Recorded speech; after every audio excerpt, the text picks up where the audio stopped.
छात्रों, आप लोगों के अनुरोध पर मैं आज एक टॉपिक जो है पढ़ाने जा रहा हूं, जिसे आप लोग देखना, यदि पसंद हो तो उसे लाइक एवं सब्सक्राइब करना।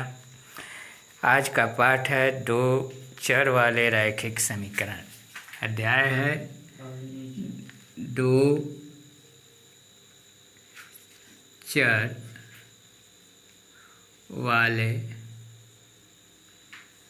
रैखिक समीकरण।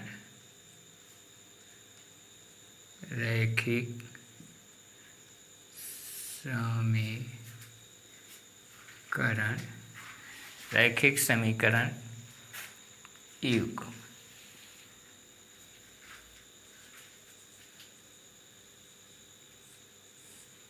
यही पाठ है। इसमें जो है आप लोग पिछली कक्षाओं में पढ़ चुके हैं, रैखिक समीकरण का अध्ययन कर चुके हैं, जिसको जहाँ पर हम दो चर वाले रैखिक समीकरण तथा उनके ग्राफ के बारे में अध्ययन किए हैं।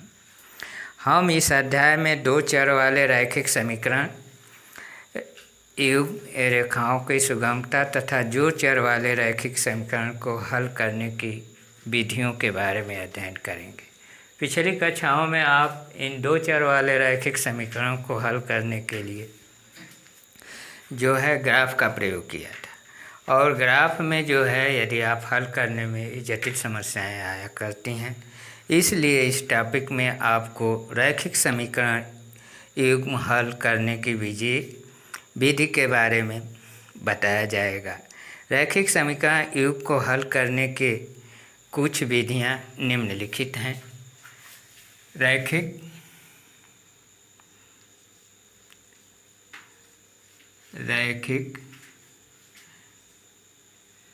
समीकरण को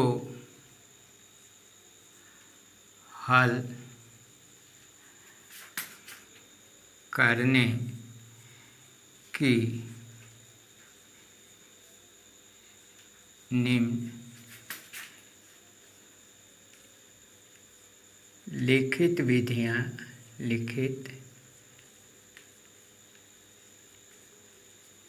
विधियां हैं, जिसमें पहला है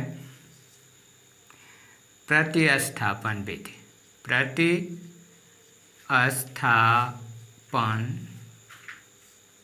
प्रतिस्थापन विधि तथा दूसरा है विलोपन विधि।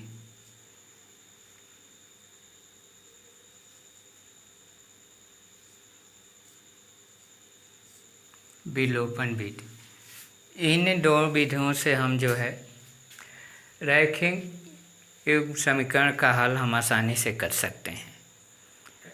पहला जो है हम लोग इसमें अध्ययन करें प्रतिस्थापन विधि। प्रतिस्थापन विधि में हम लोग क्या करते हैं कि इसमें जो है हम लोग दोनों समीकरण से, यदि दो समीकरण है उसमें दो चरों को जो है मान ज्ञात करना है, तो उसमें जो है हम लोग ये करते हैं कि एक समीकरण से हम जो है एक चर का मान जो है निकाल लेते हैं, और निकालने के बाद दूसरे समीकरण में रख देते हैं। रखने के बाद वह समीकरण जो है एक चर वाला हो जाता है, जिसको हल करके आप जो है एक चर का मान निकाल लेते हैं, और एक चर का मान निकालने के बाद आप जो है दूसरे समीकरण में उसको जो है क्या करते हैं, प्रतिस्थापित कर देते हैं, जिससे दूसरे चर का भी मान आसानी से निकल जाता है। इसे हम कुछ उदाहरणों के द्वारा आपको बताएं, जिसे जो है यह विधि जो है आपको आसानी से समझ में आ जाए। जैसे हम लोग करते क्या हैं, जैसे हम लोग लिखा उदाहरण लें x प्लस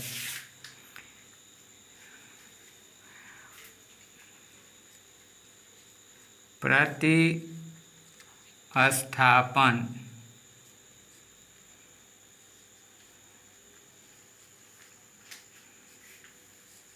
विधि के लिए उदाहरण है एक उदाहरण लेते हैं हम लोग।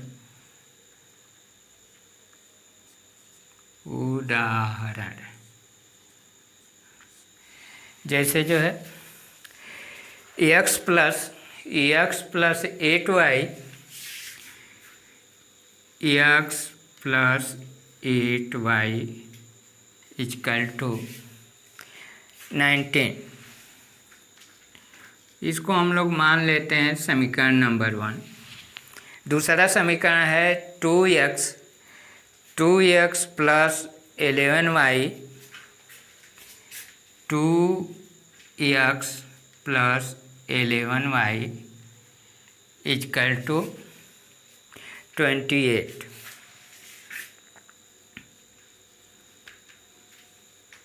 इसको हम लोग समीकरण 2 मान लेते हैं।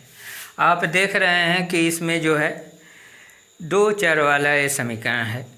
इनको हमें जो है हल करना है। अब ये हल करने के लिए हम लोग क्या करते हैं कि इन 2 चर वाले समीकरण में से किसी एक समीकरण से हम जो है एक चर का मान निकाल लेते हैं। तो हम लोग जो है इसमें समीकरण 1 से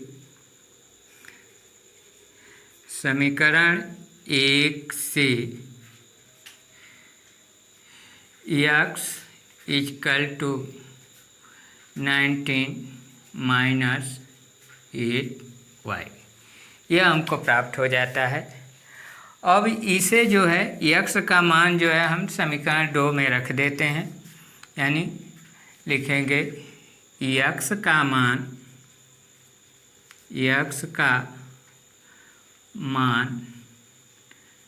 समीकरण 2 में प्रतिस्थापित करने पर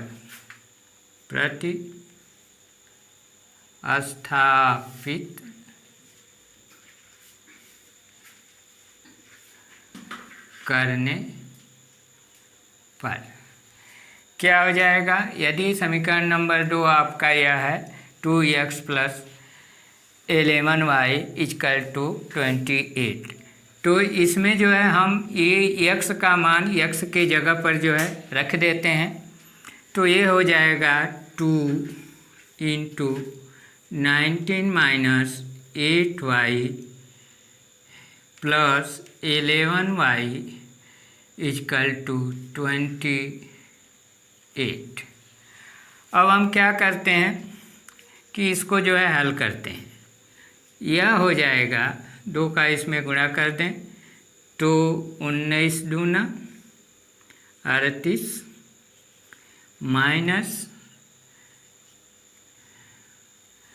2 8 16y plus 11y equal to 28। अब ये हो जाएगा माइनस 16y और 11 प्लस 11y है। तो इसको हम क्या करते हैं, ये प्लस है और ये माइनस है, तो हम लोग इससे जो है घटा देते हैं और जो अधिक है उसका चिन्ह रख देते हैं। तो ये है 16 में से जो है 11 जा 5 y ये माइनस हो जाएगा इक्वल टू 28।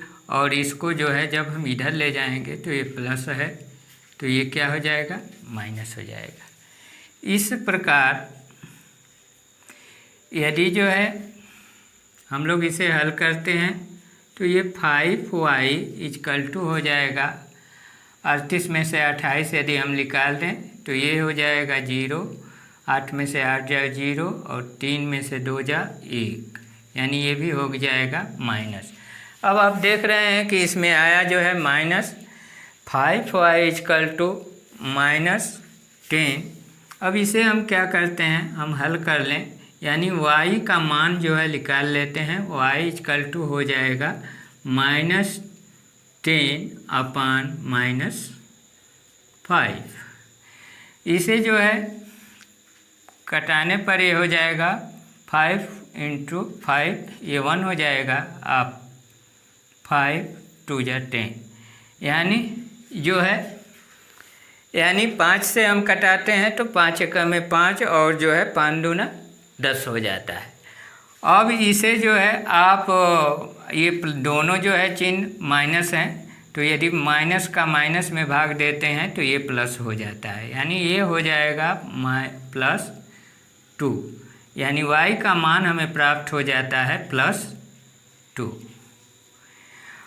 अब आप ये देख रहे हैं कि जो है जो हम लोगों ने ये समीकरण 1 से जो x का मान निकाला है, इसको हम लोग समीकरण नंबर 3 मान लेते हैं। तो इसमें यदि हम y का मान रख देते हैं तो x का मान जो है प्राप्त हो जाएगा। तो फिर हम लिखते हैं कि समीकरण नंबर 3 में y का मान रखने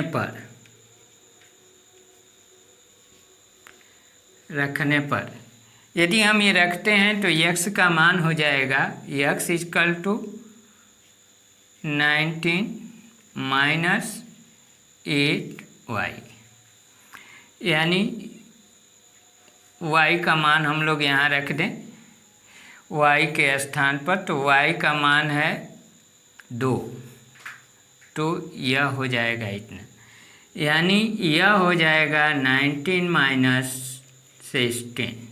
ठीक है, तो अब इसे जो है आप देख रहे हैं कि x का मान आपका आ गया 19 में से यदि 16 घटा देते हैं तो प्राप्त होता है 3, यानी x का मान आपका प्राप्त हुआ 3।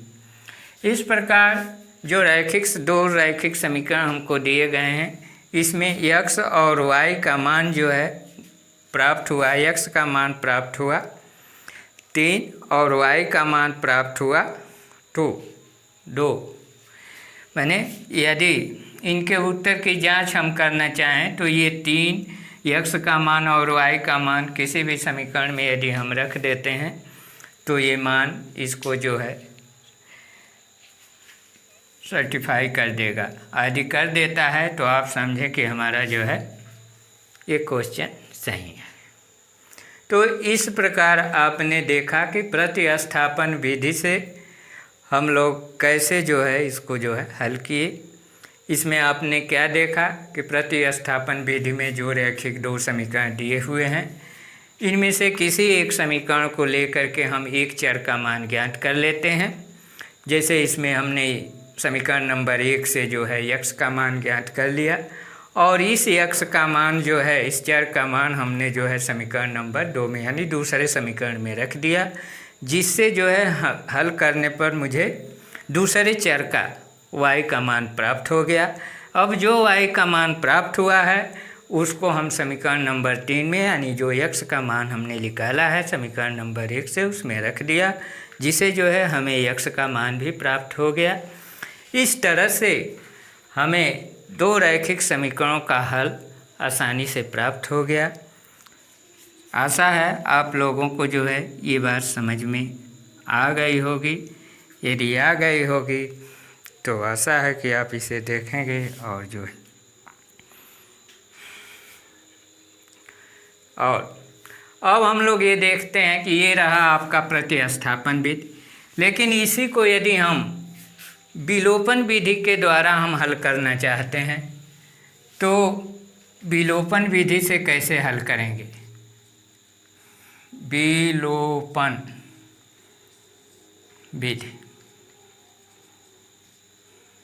विलोपन विधि से कैसे, ये आपकी दूसरी विधि है।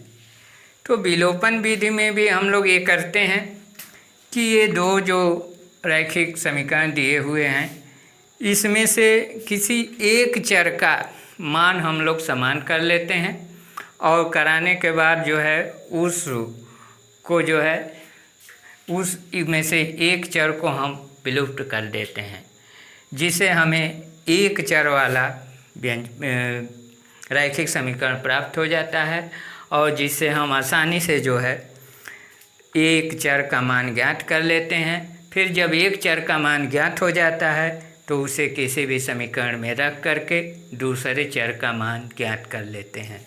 जैसे फिर हम लोग इसी उदाहरण को हल करते हैं और देखते हैं कि विलोपन विधि से कैसे हो जाता है। जैसे यह समीकरण दिया हुआ है x + 8y = 19, ये समीकरण नंबर 1 है, वही उदाहरण है। और इसमें भी जो है 2x + 11y = 28, ये समीकरण जो है दूसरा है। इसको जो है हम लोगों ने यहाँ प्रतिस्थापन विधि द्वारा हल किया। इसी समीकरण को यदि हम चाहें तो विलोपन विधि द्वारा भी हल कर सकते हैं। अब देखिए विलोपन विधि से हम लोग क्या करते हैं। विलोपन विधि में हम लोग जो है जैसे x चर को यदि हमको जो है विलुप्त करना है तो इनके दो जो कोफिशिएंट हैं उनको जो है हम क्या कर लेते हैं कि ऐसा वो गुणा करके कर लेते हैं कि दोनों सेम हो जाएं और उसे जो है घटा या जोड़ करके जिसे ये कट जाए इसे जो है विलुप्त कर लेते हैं। तो इसमें से जो भी आपको आसान लगे उसे कर लेते हैं। हम इसमें जो है x वाले चर को जो है विलुप्त कर रहे हैं। इसके लिए क्या करना पड़ेगा, समीकरण नंबर 1 में 2 का गुणा करने पर, समीकरण नंबर 1 में 2 का गुणा करने पर यह रूप हो जाएगा 2x + 8y = 38। यह हो गया। गुणा करने पर हमें जो है ये तीसरा समीकरण प्राप्त हो गया। अब इस समीकरण में से गुणा करके यहाँ हम लिख लें 2 का गुणा करके समीकरण 2 को घटाने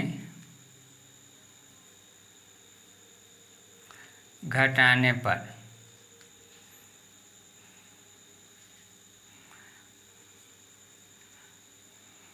गुणा करके समीकरण 2 को घटाने पर, तो ये हम लोगों का समीकरण नंबर 1 में जब गुणा किए तो 2x + 8y = 38 प्राप्त हुआ समीकरण। इसमें से जो है दूसरे समीकरण 2x + 11y = 28, यह जो है समीकरण नंबर 2 है।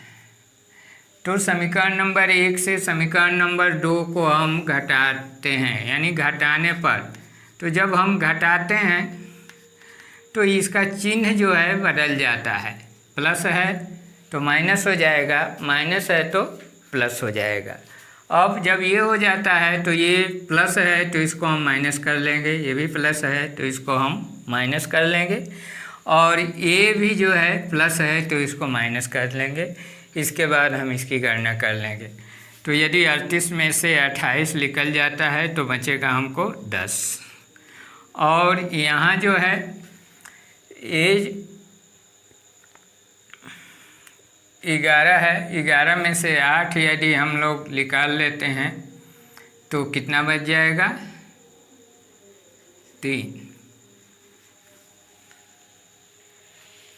3y, और यह हो जाएगा,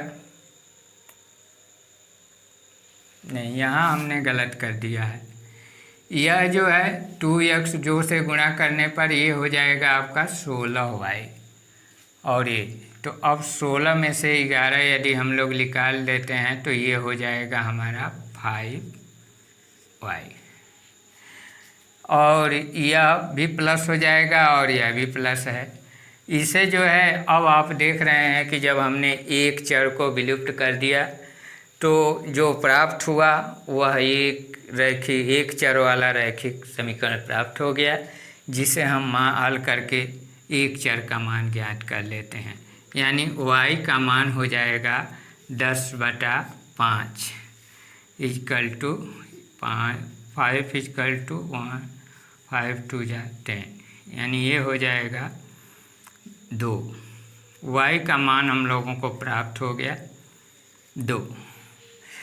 अब जब y का मान 2 प्राप्त हो गया तो हम क्या करते हैं कि इसका मान समीकरण नंबर 1 में या समीकरण नंबर 2 में, जिसे में आपको आसान पड़े उसमें जो है हम क्या करते हैं, रख देते हैं। चलिए हम जो है समीकरण नंबर 1 में y का मान रखते हैं। समीकरण नंबर 1 में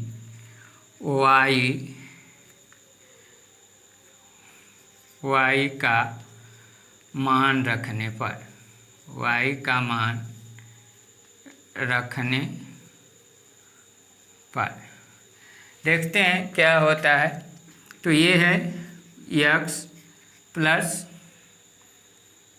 8y, तो 8 इंटू y का मान है 2 इक्वल टू 19। अब ये हो जाएगा हमारा जो है x प्लस 16 इक्वल टू 19। तो इसे हम पक्षांतर कर दें तो x इक्वल टू हो जाएगा 19 माइनस 16। अब आप देख रहे हैं कि x इक्वल टू 19 माइनस 16 है। यदि 19 में से हम 16 निकाल देते हैं तो हमारा बचता है 3। इस प्रकार विलोपन विधि से भी हमें x और y के मान जो है प्राप्त हो गए। हम ये देख रहे हैं कि चाहे प्रतिस्थापन विधि से हल करें या विलोपन विधि द्वारा हल करें, दोनों विधियों से इनका मान जो है प्राप्त हो गया और ये दोनों मान सेम है। अब मान लीजिए कि हमें जो है इसकी जांच करनी है कि हम जो सवाल लगाए हैं ये सत्य है कि असत्य है, इसे कैसे जांच करें। तो ये जो x और y के मान हैं, x बराबर है 3 और y बराबर है 2, इस मान को किसी भी समीकरण में रख दें, चाहे 1 में रख दें चाहे 2 में रख दें। चलिए हम 1 में रख करके देखते हैं, देखें कि ये जो है इसको सर्टिफाई करता है कि नहीं। यदि हम लोगों का ये समीकरण है x plus 8y equal to 19, तो इसमें मान रखने पर x का मान है 3 प्लस 8 इंटू 2। देखें इसमें हम लोग लेफ्ट हैंड साइड ले रहे हैं, ये राइट हैंड साइड के बराबर होता है कि नहीं। तो ये है लेफ्ट हैंड साइड लिए हैं, तो ये जो है 3 प्लस 8 इंटू 2, यानी ये हो जाएगा 3 प्लस 16 इक्वल टू 19। आप ये देख रहे हैं कि लेफ्ट हैंड साइड बराबर है राइट हैंड साइड के, यानी ये जो है हम एक लेफ्ट हैंड साइड लेकर के वो किया राइट हैंड साइड के बराबर आ गया, अर्थात ये मान हमारे जो है सत्य हैं। तो इस प्रकार हम 2 चर वाले रैखिक समीकरण के योग का हल करने की जो 2 विधियां हैं, प्रतिस्थापन विधि या विलोपन विधि द्वारा हम आसानी से जो है 2 रैखिक समीकरणों का हल प्राप्त कर लेते हैं। अब इसमें यदि आपको जो है कोई त्रुटि लगती है या नहीं समझ में आता है तो आप कमेंट कर सकते हैं।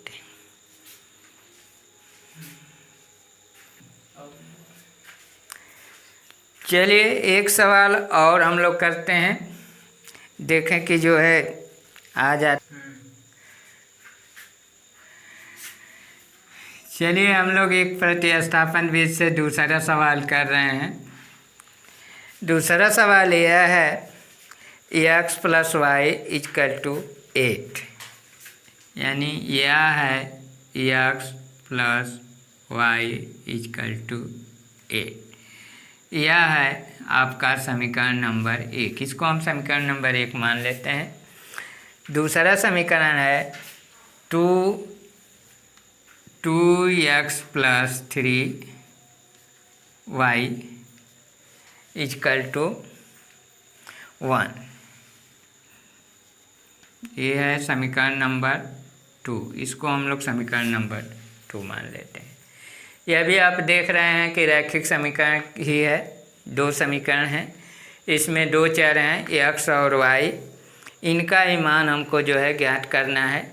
फिर हम लोग जो है प्रतिस्थापन विधि से ही इसका मान हम लोग निकाल रहे हैं। देखें, प्रतिस्थापन विधि में हम लोग क्या करते हैं कि किसी भी एक समीकरण को ले लेते हैं और उसके जो है एक चर का मान ज्ञात कर लेते हैं। चलिए हम जो है लेते हैं समीकरण नंबर 1 को। समीकरण 1 से x = 8 - y, इसे हम लोग मान लेते हैं समीकरण नंबर 3। अब जो समीकरण नंबर 1 से हमें एक चर x का मान प्राप्त हुआ 8 - y, इसे जो है हम दूसरे समीकरण में रख देते हैं, यानी x का मान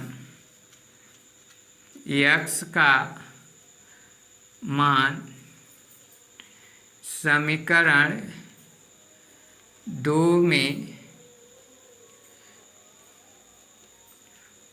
प्रतिस्थापित करने पर क्या हो जाएगा।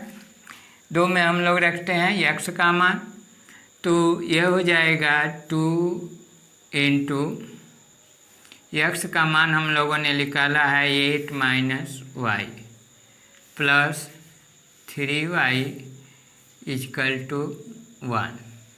अब इसे हम लोग हल करते हैं, देखें क्या प्राप्त होता है। ये हो जाएगा 2 × 8 = 16 माइनस 2y प्लस 3y = 1।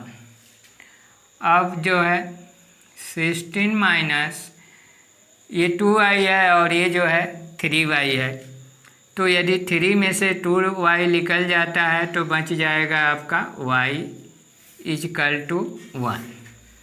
इसको हम लोग पक्षांतर कर देते हैं, इस 16 को इधर कर देते हैं, तो ये हो जाएगा y = 1 - 16, यानी y का मान हमें प्राप्त हो जाएगा, 16 में से 1 निकल जाए तो -15। इससे हम लोगों को y का मान जो है -15 आ गया। अब इस मान को हम लोग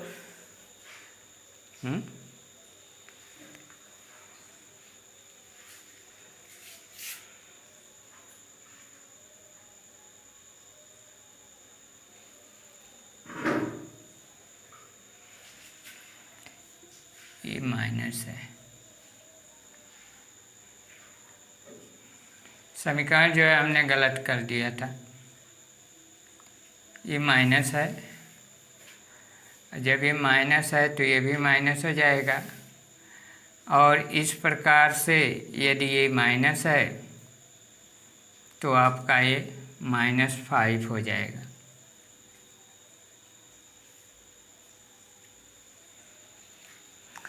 और जब ये -5 हो जाएगा तो y का मान जो है कितना आ जाएगा, y का मान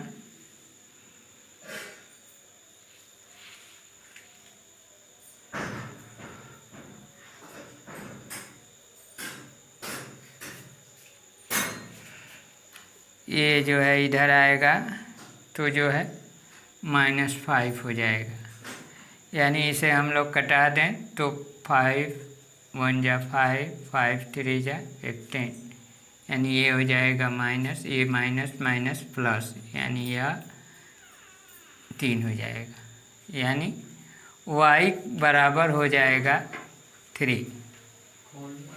ये y का मान 3 प्राप्त हुआ। इस तरह से हमें हल करने पर जो है y का मान जो है 3 प्राप्त हुआ। अब जो है हम क्या करते हैं कि इस y के मान को जो है समीकरण नंबर 2 में रख देते हैं।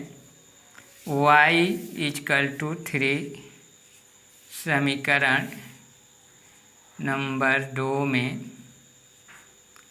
रखने पर यह हो जाएगा समीकरण नंबर 2 में 2x माइनस 3 इंटू 3 जो y का मान है इक्वल टू 1, यानी 2x माइनस 9 इक्वल टू 1, यानी 2x इक्वल टू, ये पक्षांतर कर दें तो ये हो जाएगा 1 प्लस 9, यानी 2x इक्वल टू 10, यानी x इक्वल टू हो जाएगा 10/2। अब इसे हम लोग कटा दें, 2 1 जा 2, 2 5 जा 10, यानी ये हो जाएगा 5, x का मान हो जाएगा 5। इस प्रकार हम देख रहे हैं कि दो रैखिक समीकरणों को जब हमने हल किया तो x का मान जो है 5 आया और y का मान जो है 3 आया। यदि इसी समीकरण को पुनः हम लोग जो है विलोपन विधि कर लें तो भी आप पाएंगे कि जो है यही मान आएंगे, चाहे आप विलोपन विधि से हल करें चाहे प्रतिस्थापन विधि से हल करें, दोनों से मान सेम आएंगे आपके। अब इसमें जो है आप लिखें, ये समीकरण है x plus y equal to 8, यह समीकरण नंबर 1 है। 2x minus 3y is equal to 1, यह समीकरण नंबर 2 है। यदि ये समीकरण नंबर 2 है और ये समीकरण नंबर 1 है, यह जो है हम विलोपन विधि से लगा रहे हैं तो इसमें दो पद हैं, दो चर हैं x और y। तो यदि ये x और y हैं तो इसमें जो है किसी एक पद को जो है हम विलुप्त कर देते हैं, इसमें से एक चर को जो है हम विलुप्त कर देते हैं। यदि एक चर को विलुप्त करते हैं तो ये जो है क्या होता है, अब ये आपके ऊपर डिपेंड करता है कि आप किस चर को विलुप्त करना चाहते हैं। जो आपको आसान लगे उसे आप विलुप्त कर दें। मान लीजिए कि इसमें आप x को जो है विलुप्त करना चाहते हैं, तो x को जब विलुप्त करना चाहते हैं तो इन दोनों के गुणांकों को जो है सेम करना पड़ेगा। तो आप देखें, यदि x को विलुप्त करना चाहते हैं तो समीकरण नंबर 1 में 2 से गुणा कर दें, और यदि आप y को विलुप्त करना चाहते हैं तो इसका कोफिशिएंट है 3, तो इसे जो है आप 3 से गुणा कर दें, तो ये दोनों कोफिशिएंट सेम हो जाएंगे। और सेम होने के बाद जो है आप क्या करेंगे, इसे जोड़ या घटा करके उस पद को जो है विलुप्त कर देंगे।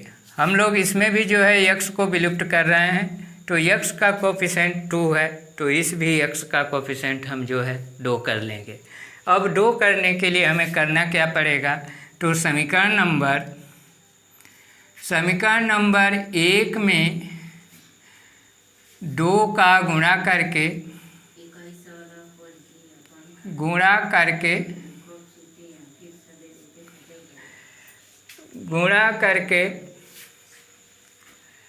समीकरण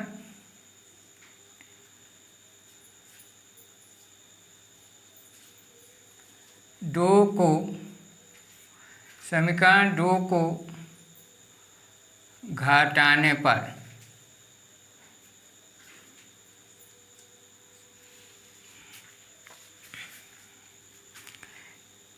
अब इसमें यदि हम 2 का गुणा कर देते हैं तो ये हो जाएगा 2x plus 2y is equal to 16, यह आपका समीकरण नंबर 3 हो गया। और समीकरण नंबर 2 है 2x minus 3y is equal to 1, इसको हम लोग क्या करें, घटा दें। तो घटाने पर चिन्ह जो है बदल जाता है, जो प्लस है वो माइनस हो जाता है और जो माइनस है वह प्लस हो जाता है। तो जो इसमें देखें आप, ये प्लस है तो इसको आप माइनस कर देंगे, ये माइनस है तो ये प्लस हो जाएगा, ये प्लस है तो ये माइनस हो जाएगा। अब इसे हम लोग घटाते हैं, घटाने पर ये आपका 0 हो जाएगा और ये दोनों प्लस हैं तो ये हो जाएगा 5y इक्वल टू, ये प्लस है माइनस है तो ये 15 हो जाएगा। यानी 5y इक्वल टू आ गया 15। इसे जो है हम y का मान निकाल लेंगे, अर्थात एक रैखिक समीकरण हो गया, एक चर वाला रैखिक समीकरण। इसका जो है हम मान निकाल लेते हैं तो ये हो जाएगा 15/15/5, 5 1 जा 5, 5 3 जा 15, यानी इसका मान हो गया 3, y का मान हो गया 3। अब जो है एक चर का मान है, y का मान हम लोगों ने प्राप्त कर लिया। अब इसे हम क्या करेंगे कि जो है इसका मान जो है हम किसी एक समीकरण में रख देंगे, चाहे 1 में रख लें चाहे 2 में रख लें। हम लोग चलिए समीकरण नंबर 1 में रखते हैं। समीकरण 1 में y का मान रखने पर समीकरण नंबर 1 है x प्लस y, तो y का मान हम लोग 3 रख देते हैं इक्वल टू 8, यानी x इक्वल टू हो जाता है 8 - 3। इस 3 को इधर ले जाएंगे, 3 को, तो जो है क्या हो जाएगा, ये प्लस है तो माइनस हो जाएगा, तो x इक्वल टू हो जाएगा 8 - 3 इक्वल टू 5। आपका x का भी मान आ गया और y का भी मान आ गया। इस प्रकार हम लोग प्रतिस्थापन विधि या जो है विलोपन विधि द्वारा 2 चरों का मान प्राप्त कर लेते हैं। आशा है आप लोगों को समझ में आ गया होगा और कोशिश करेंगे कि आप लगाएं, और जहां भी जो है वो हो तो हम जो है आपको और भी सवाल बता देंगे अगले टर्न पर। इसके साथ मैं समाप्त करता हूं और आप लोगों के आगे दूंगा, ये अगली वीडियो में जो है आपको 1-2 सवाल और बता दूंगा, और यदि वो हो तो सर हाँ हो।